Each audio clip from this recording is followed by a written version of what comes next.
I've got to say, when I spoke for Trump at the Republican National Convention in 2016, and one of the things I would open every talk I gave at the convention was, our grandfathers were smarter than us.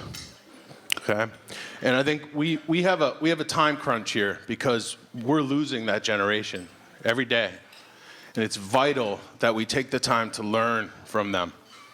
One of the things that's lost upon our youth today is they take for granted what it means to be an American and the costs that were associated with creating this country. And I think as we look at one another here in the crowd, we have to remember we've become insurgents in our own homeland. Okay, we really have. And so what we want to provide for you today is a picture of the long march through the institutions, and play upon Maoist terminology. And I used some military stuff here. So what we're going to do today is we're going to give you a strategic operations and strategic intelligence briefing, something like we would do in the Pentagon. Okay, and the purpose of this is to provide for you historical context for the events that you're seeing, going back 100 years to the Comintern, but also to provide for you, and I think this is vital, a political warfare understanding of what you're seeing in terms of all these integrated tactics that the left has brought to bear against us.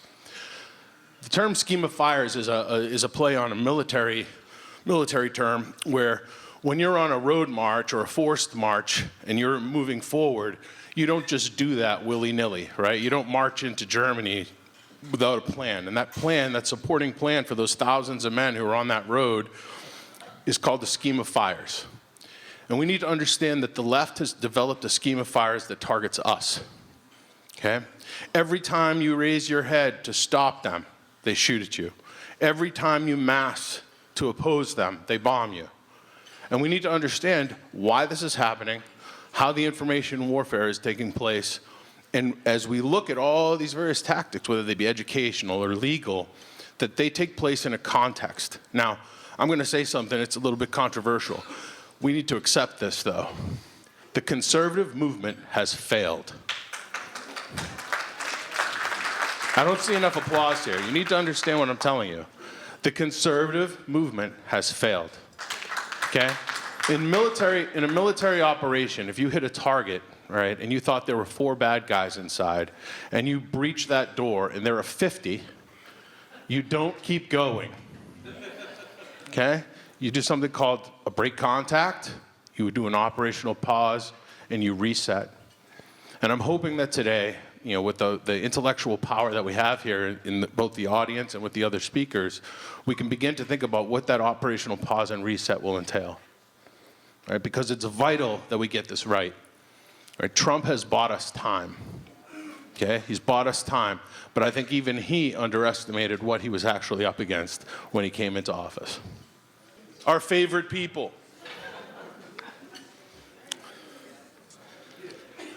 So I'm happy to report that the United States has survived its first coup attempt. Okay? For anybody who thinks I'm overstating that, ask yourself, if those guys were general officers, okay, in the military, what would it have been?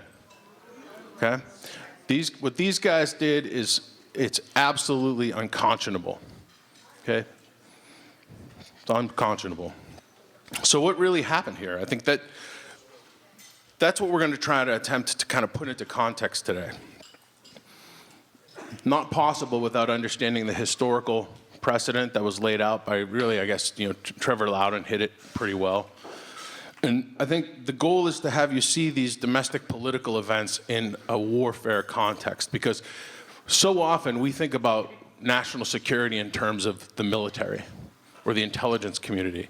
But you know who's actually responsible for national security in the United States? That's right, because in the United States, the people are the sovereign. Okay? So it's your individual responsibility. It's vital that you understand that. What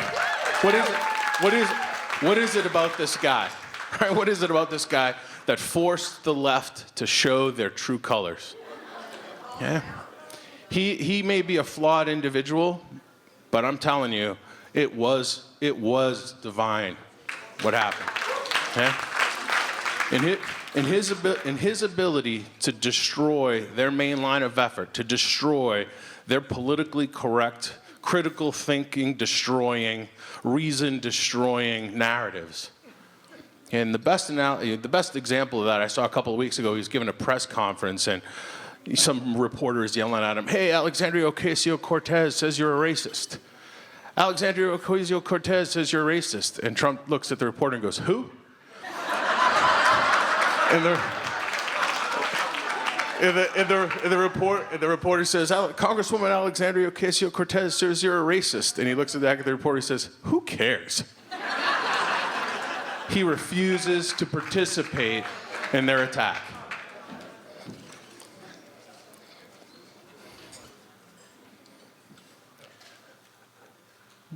The campaign version of President Trump was really something to behold. And he spoke to the hearts of Americans in America.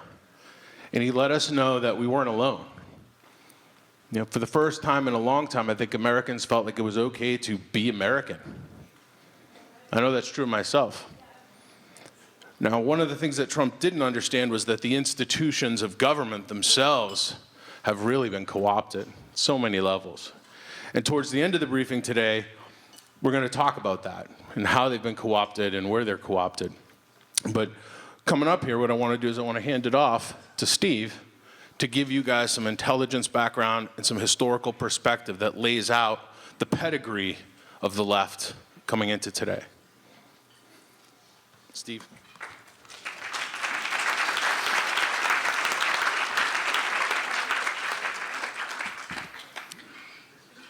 Thank you. The first thing I'd like to say is, as a traditional ops intel brief, the ops guy always gets to talk extemporaneously, and the intel guy has to stick to his talking points, because they like it that way. So I have this, all I like to say is there's absolutely nothing new here. You guys know me here as the Islam guy, but what you might not know is before 9/11, I was a Russian language qualified intelligence officer. And over the last couple years, I realized that that box of the complete set of Lenin, which was like 50 volumes, I had to get out of my basement and bring him back. And the theme I'm going to use here through the day is, and I'll bring it up again in my talking point here, is if you're not willing to say Marxism, what do you mean by the left? And I'm very serious. So there is a strategic arc that we're up against, and we keep wanting to look at this in a strictly tactical environment. So we can win 80% of the tactical events, but if we don't have a strategy and they do, what we don't understand is they have a strategy to win on that. And that's what we're going to talk about. We're 100 years, way past 100 years, on the formation of the Communist International, the Comintern, that had active operations in the United States going into the 40s. And I would like to argue they had much more success than we ever believed they did. Take a deep breath. I'm going to give you Hegel to Mao in 10 minutes. The road to serfdom. So what I'd like to do on this road to serfdom is really raise the question that Rich brought up. How does Trump do this? How does he so antagonize the left? Trump refuses to yield to the politically correct enforcement narratives. What is the dialectic? Because we're going to talk about the dialectic in terms of Hegel and Marxism. Well, for this briefing today, and for today's Marxism, it's the primary mechanism by which Aufheben der Kultur, or destroy the culture, was formed. Hence, a dialectical negation is really only the elimination of something by putting it into a process. It's just this simple. Political correctness is the enforcement mechanism of the multicultural narrative. Political correctness is just the enforcement mechanism of the multicultural narrative that implements Marxist objectives. If you obey the narrative, you will become a Marxist. This is why we can say that the Republicans are a controlled opposition. The multicultural concept of the other is antithesis, and it's positioned against Americans, which are the thesis, in a dialectical negation or elimination. Aufheben der Kultur, destroy the culture, is an attack on identity at all levels of society, collectively and individually. Identify as an American, racism will negate this. Identify as love America, xenophobia will negate this. Secure the border. The rights of migrants will negate this. Believe the Constitution is the supreme law of the land. White nationalism and fascism will negate this, while the dialectically determined living Constitution will hollow it out. If you are biologically male and call yourself a man, or female and a woman, you are going to be negated by genderism. The otherism strategy is the core strategy.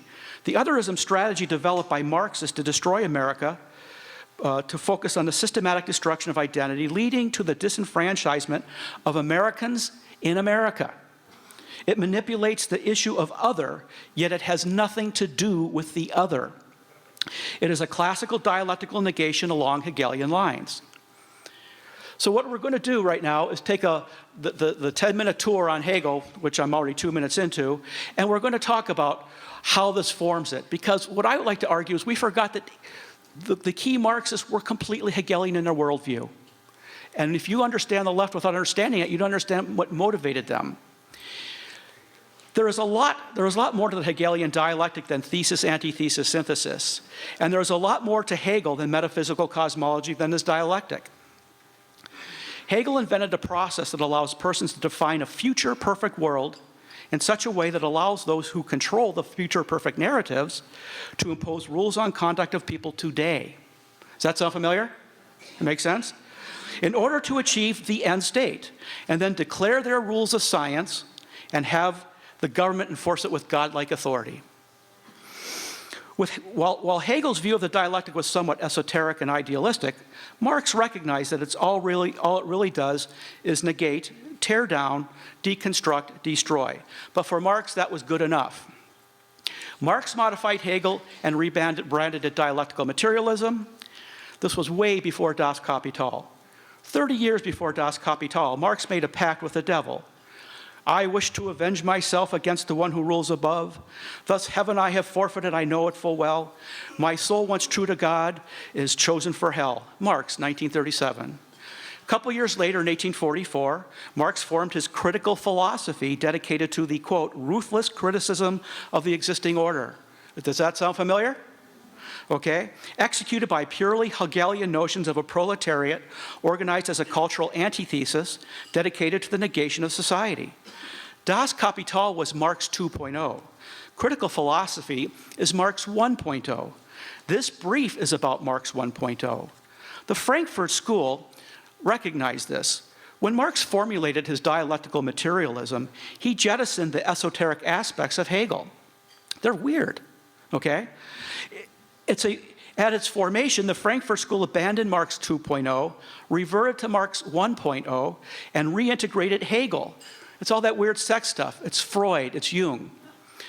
From Lukács to Marcuse, actually if you think about it, from Lukács to Soros, the Frankfurt cadre were prolific scholars of Hegel.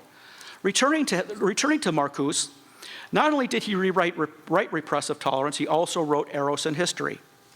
In keeping with Marx 1.0, the Institute for Social Research, the real name of the Frankfurt School, reclaimed Marx's critical philosophy as critical theory and adopted a negation strategy that is best summed up by the German phrase that they coined, you've heard it, Aufheben der Kultur, or destroy the culture.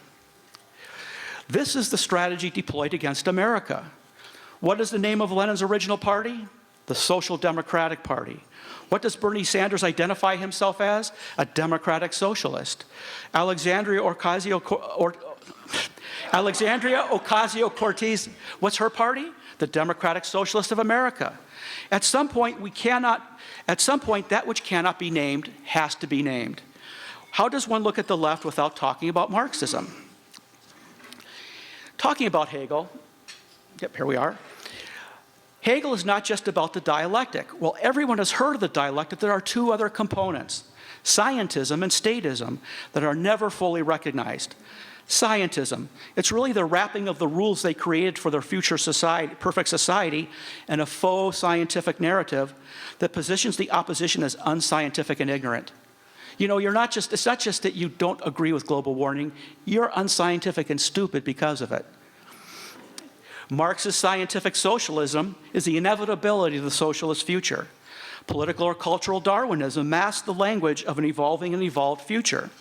evolved to get to our future perfect world or be made extinct. In such a construct, it's not really murder, you know. It's just putting the less evolved out of the gene pool. Note how the scientific socialism of Marxism and cultural Darwinism routinely play off each other, especially in science fiction. Hegel declared that God was the state bestriding the land. Does not a godlike state demand godlike obedience? That's where the statism comes from. Not only are you an ignorant person for not agreeing with global warming, but darn it, this is so important, we have to create powers for the state to do that. You say, I'm not talking about Marx, this is Hegel. Hegel's concept of the state was something so impressive to the Prussians, they thought they could unify a country around it. And they did. Wilson was a Hegelian.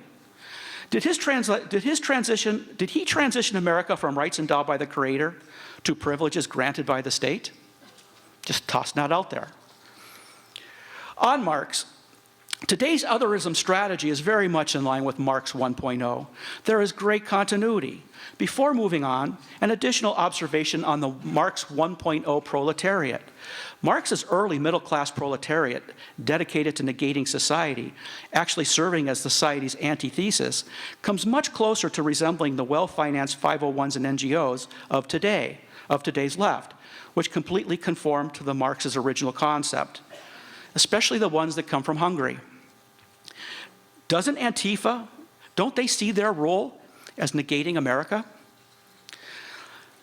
Talking about Marcuse, tailoring this discussion to Mao's political warfare regime, because this is what we're going to transition to, I would like to make a simple observation about Marcuse's repressive tolerance. In repressive tolerance, Marcuse transforms tolerance into its opposite through a dialectical process that pits liberating tolerance against repressive tolerance. I quote, "This means that the ways should not be blocked on which a subversive majority could develop." That means they're a minority. And if they are blocked, their reopening may require apparently undemocratic means. They would include the withdrawal of toleration of speech and assembly from groups and movements.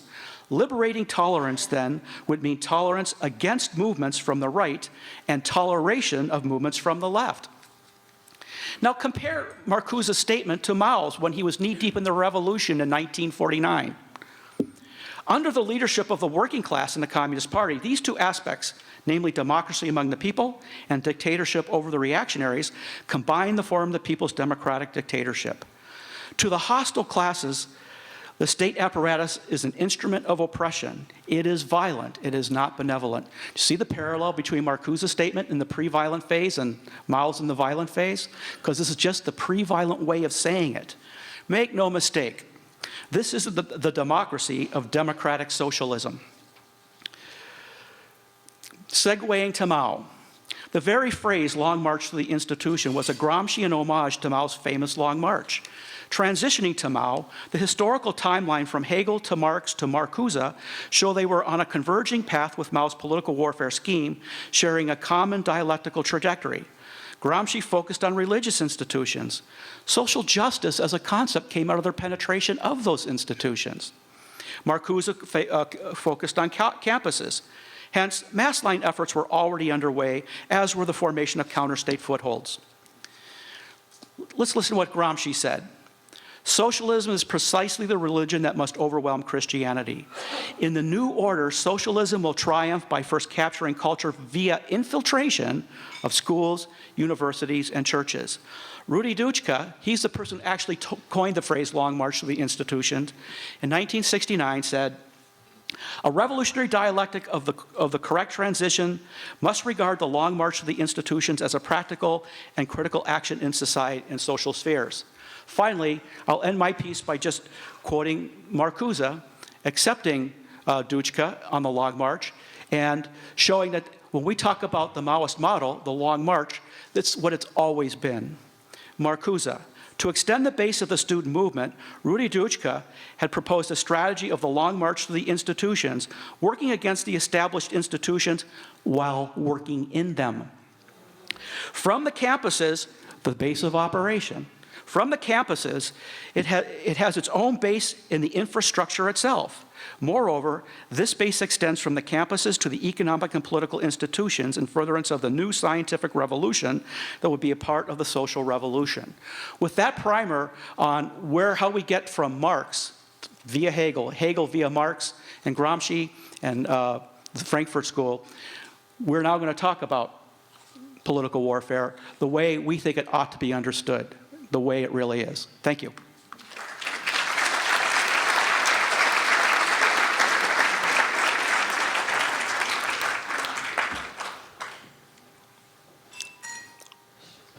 This is the most important slide I'm going to brief you on today, because it's going to, hopefully put context to what you guys individually as activists, as people who are sponsoring things out there do.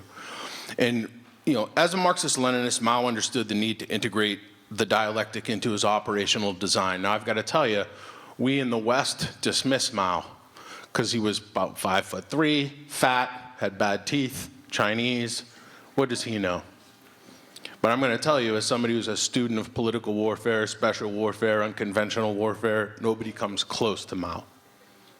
He understands warfare at a way you can't comprehend. It's truly diabolical.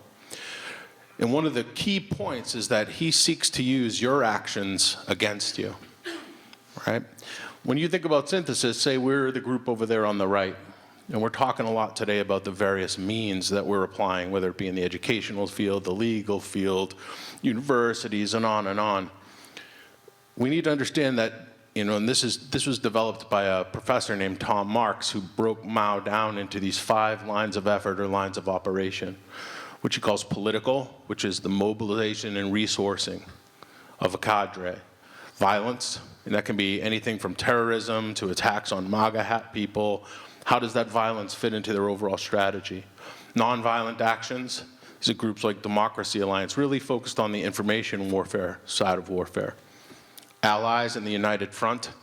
Why is it that the Muslim Brotherhood works with Antifa, right? Well, how can they share that? Well, because they share the same enemy. They'll fight it out after we're gone. And then the last one is international, which is the development of sanctuaries, is what Mao was talking about. Now, Mao never envisioned a world in which we had the internet as a sanctuary, where their ideology can proliferate so quickly, right? And it's basically a virtual sanctuary, if you will. So when you're thinking about the actions that you're taking, across these various means that you're applying, think about those 5 lines of effort that are up there and how the integration of violence and nonviolence plays off one another. I'm going to go through a couple of quick concepts. I'm not going to spend a lot of time on them. I'm going to ask you at the end to research it on your own. This concept of mass line, Steve mentioned it in his briefing. It's vital. Everything the left does is about building the mass line, growing the cadre through students and youth, labor groups, media, proliferation through elite networks. And that mass line is the base of their political power. Now, that's a busy graphic, but it is all about eliminating you and growing them in the ideological sphere. Alinsky talks about this here. We want to build the mass power base.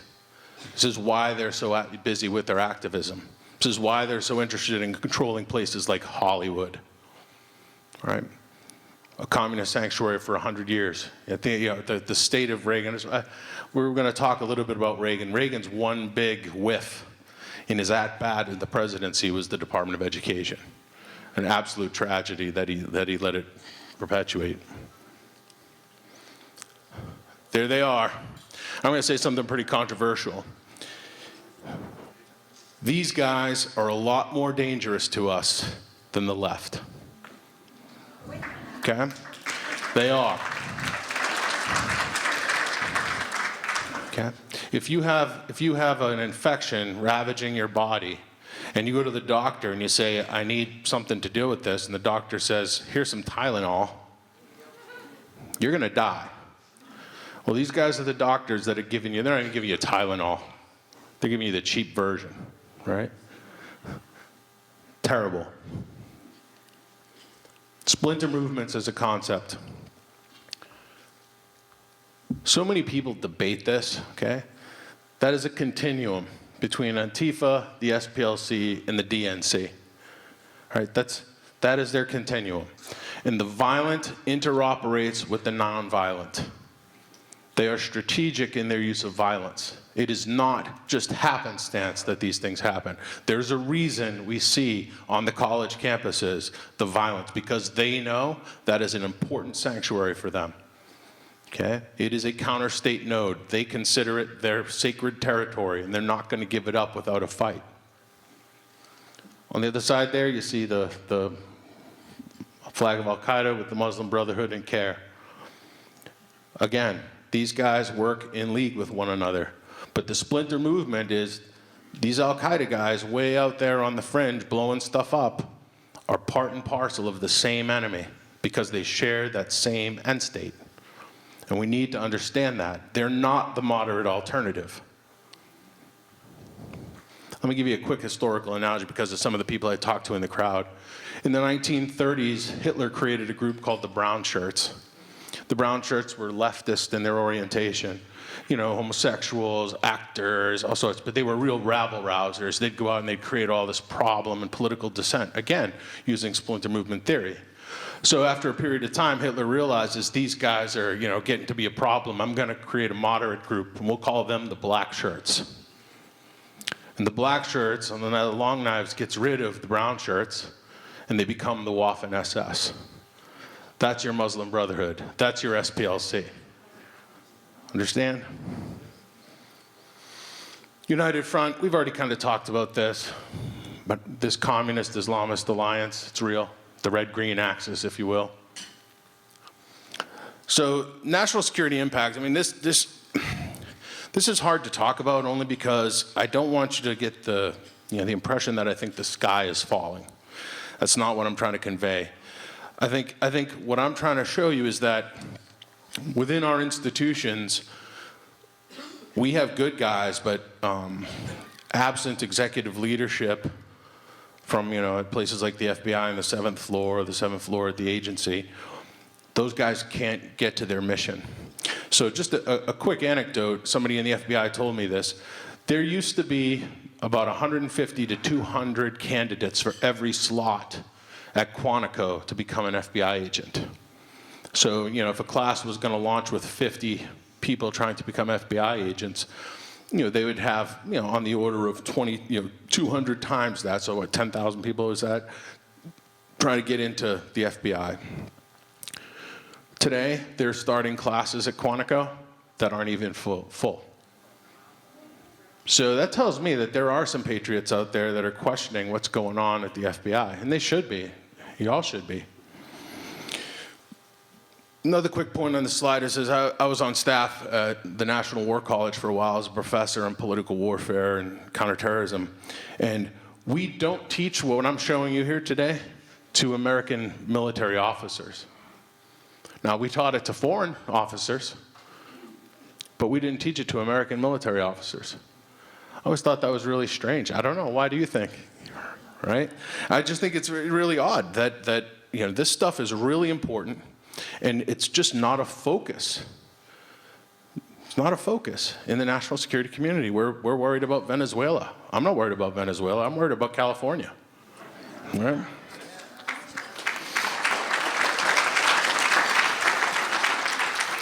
Somebody else had, what else has the left given us? Do you know there have been 6,444 days since 9/11? 6,444 days. It's almost mind-boggling, isn't it? Look at those guys walking patrol day after day after day after day. It's insane. And that inability to see clearly what our objective is, that is the intended outcome of the left's actions. And we are wasting billions, if not trillions of dollars. And it is part of their intentional program. It is about the managed decline of America, using our strengths and turning them into weaknesses. We're really good at fighting wars. We never want to quit. So give the dog something to chase. Let's give him another thing to chase. Let's give him another thing to chase. This slide almost speaks for itself. Now, I really don't give a damn as a national security guy what your sexual preference is. I don't care. But when we spend more time in the military talking about equal opportunity and gay rights and all this other crap, you know what we're not talking about? War fighting. You know, women want to be in combat. I'm going to make a quick little, opinion statement here from my long dead grandmother, who was, her husband fought in World War II, my grandfather. And I asked her one time when I was in the military, what do you think about women in combat? And she said, women can be in the military in certain roles, but the reality is, in a real war, men don't want to be in combat. I thought that was interesting.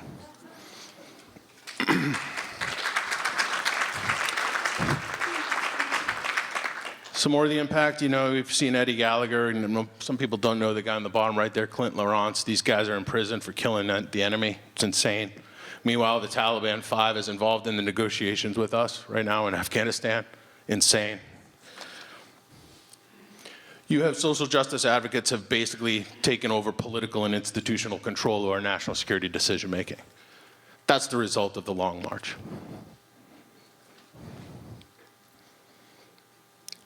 And really important, the Chinese are watching, okay? Believe me, the Chinese understand what's going on here, okay? They are the most totalitarian state that has ever existed. And we are very naive in granting them WTO status and expecting us to be able to manage their rise. So to sum up here, understanding the Long March and contemporary events in traditional political and legal terms, it's catastrophic because it masks the nature of what we're actually up against. A long-term political warfare campaign that is being executed to destroy America, the United States, and the idea of America.